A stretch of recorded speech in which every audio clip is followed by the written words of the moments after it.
मुंबई राष्ट्रवादी काँग्रेसच्या एकत्रीकरणावर सध्या जोरदार चर्चा सुरू असतानाच राष्ट्रवादी काँग्रेसच्या एनसीपी बैठकीत अजित पवारांनी याबाबत स्पष्टीकरण दिल्याचं वृत्त माध्यमात झळकलंय।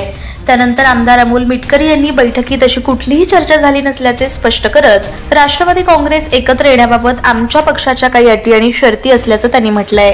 दोन्ही राष्ट्रवादी एकत्र येण्याचा कुठलाही विषय आमच्या बैठकीत नव्हता, तसेच दोन पक्ष एकत्र येण्याच्या बातम्या पेरण्यात आल्या असून त्यात तथ्य नाही। मात्र जर दोन राष्ट्रवादी एकत्र येत असतील तर आमच्या पक्षाच्या काही अटी शर्ती आहेत असं म्हणत त्यांनी एकत्र येण्याचा फॉर्म्युलाच एक प्रकारे सांगितलाय। त्यामध्ये अजित पवारांवर विखारी टीका करणाऱ्या शरद पवारांच्या पक्षातील नेत्यांनी नाक घासून माफी मागावी अशी अट अमोल मिटकरी यांनी घातली आहे।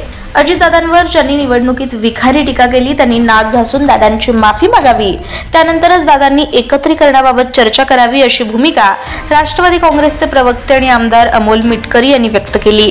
तसेच टोकाची भाषणं करणाऱ्यांमध्ये पहिला नंबर उत्तमराव जानकर तर दुसरा नंबर अमोल कोल्हेंचा आहे। त्यांना लाज लज्जा शरम वाटत असेल तर माफी मागून पापक्षालन करावं अशा शब्दात अमोल मिटकरींनी दोन्ही राष्ट्रवादी काँग्रेसमधील एकत्रीकरणाच्या चर्चेवर अटी आणि शर्तीसह भाष्य केलंय।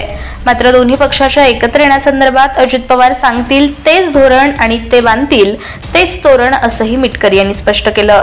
दरम्यान राज्याचे क्रीडा मंत्री दत्ता भरणे यांच्या शासकीय निवासस्थानी राष्ट्रवादीच्या आमदार व प्रमुख नेत्यांची बैठक झाली आहे। त्या बैठकीला आमदार अमोल मिटकरी मुंबई येथे उपस्थित होते।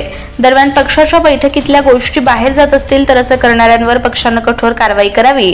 पक्षातील बैठकीत न झालेल्या चर्चांच्या खोट्या बातम्या बाहेर पेरणाऱ्या सूत्रांवर पक्षाने कारवाई करण्याची मागणी आपण अजित पवार यांच्याकडे करणार असल्याचंही आमदार मिटकरी यांनी सांगितलं। पवार कुटुंब हे कुटुंब म्हणून एकत्रच आहे। आता राष्ट्रवादी काँग्रेस आणि राष्ट्रवादी काँग्रेस शरद पवार गट एकत्र आल्यास मला आनंदच होईल असं खासदार बजरंग सोनवणे यांनी म्हटलं।